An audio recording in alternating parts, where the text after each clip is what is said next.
2020, the US election, along with COVID-19, were two of the most censored events in recent public history. So we know that from the Hunter Biden laptop, from the Russia.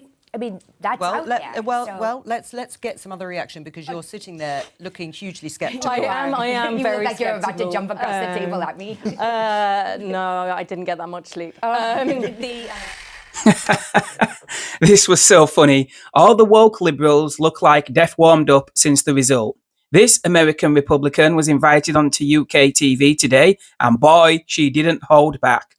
The rest of the panel just couldn't handle what she had to say, including the rude Labour MP in the pink jacket. They showed this latest tweet from the ultra-woke London Mayor Sadiq Khan. That's his polite way of saying, to hell with Trump. They asked the Republican lady's opinion on it, and after laughing hysterically, she absolutely ripped Khan to pieces, tore him apart. It was brilliant. Remember, Khan is a man who called another candidate for London Mayor illegitimate because they showed support for Trump. Well, of course, that made the Labour MP incandescent with rage. The Republican lady said with a smile on her face, "You look like you're going to jump across the table and attack me." It just shows what little respect these people have for democracy and opposing opinions. They are so narcissistic, they become apoplectic when things don't go their way. This debate perfectly illustrates why the Conservatives are unelectable.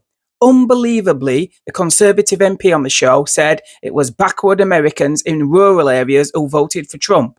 That didn't go down well. What a disgusting comment to make, and truly emphasises the elite's contempt for the working class. Here's the full debate. More pointed reaction here, Jennifer, from Sadiq Khan, the Mayor of London. And there's certainly been some toing and froing in terms of exchanges between Donald Trump and Sadiq Khan in the past. An important reminder, he tweets today, for Londoners: our city is and will always be for everyone. We will always be pro-women, pro-diversity, pro-climate and pro-human rights. These are some of the values that will continue to bind us together as Londoners. How do you react to that? Is that his reaction to Donald Trump? Yes. That's insane. I don't know what he's trying to imply. And by the way, I think he missed a trick a few years ago when he didn't want Trump to come to London. He could have invited him, showed him, what a fabulous city this is. All of us, 300 different languages being spoken. So that's an insane comment. Well, let me get Sarah divisive.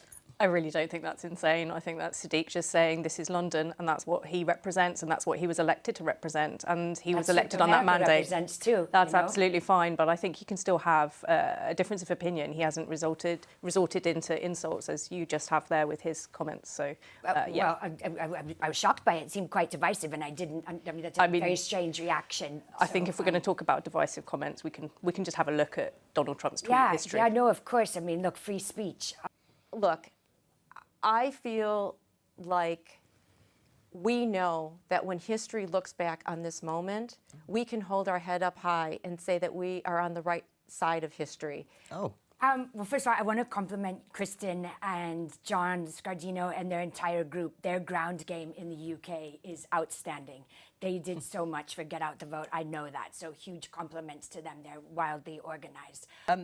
Just your reaction, Sarah, to the result. I think, like a lot of people, a lot of us would have wanted something different this morning, but we are where we are. And I think the Democrats have a question to ask now themselves, to look internally and ask why it is someone as eminently qualified as Kamala Harris lost to somebody, as Gary had said, who has a convicted criminal, has mocked disabled people, has worsened women's rights, and has accused immigrants of eating dogs. How is it we've got into this position where actually that speaks to people more than perhaps what the long-term investment of the economy and the strategy for that in a country? Well, I shake my head. I think it's utter nonsense, frankly, that he surrounds himself with people who have differing points of view. In fact, that was one of the stark differences between the two candidates, is we know that Donald Trump dismisses people who try to offer a different point of view, and then he goes out onto his Truth Social and disparages them as well.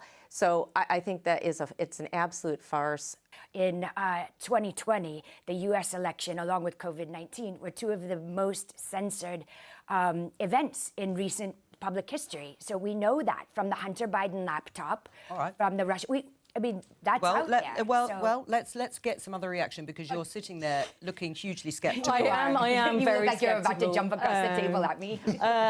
No, I didn't get that much sleep. None of us did. The thing when we saw that speech, that rambling speech, he made Boris Johnson look almost coherent during that speech. I have to say, he talks about healing the nation, and then in the next breath talks about the enemy within and attacking the enemy within. And when he's talking about the enemy within, he was talking about people like you, Joe.